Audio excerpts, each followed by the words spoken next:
Bozo Dinaway Baganaduk, Need Anishinaabemowin Gimaga boy here with another Anishinaabemowin sentences. Because we talk in sentences, not just words. So Anishinaabemowin words of the day just don't cut it. So my first sentence is Nige Che Mino Pwa we Gana Bagos it Mwanga Debi Kanga. I really like the taste of the pizza that we ate last night. That's Gina went to ween, that last part, ga wang. That's a participle that turns it into a noun. That what we ate. Animate. Wang is Gina went to ween.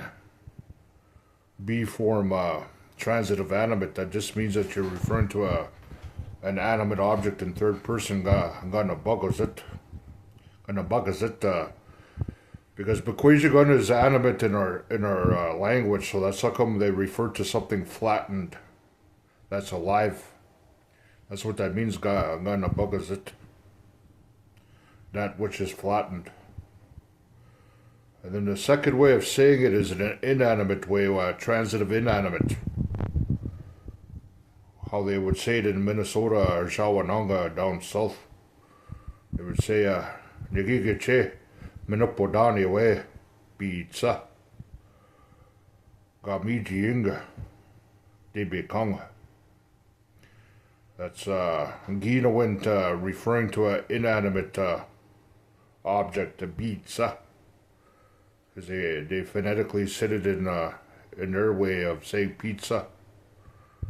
But in their dialect, it's considered inanimate. So notice that first sentence I said is transitive animate. This second sentence is transitive inanimate.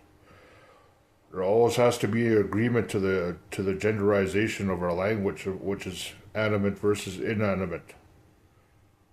Your suffixes and your words have to agree with that. Amo is to eat something animate. Mi jin is to eat something inanimate.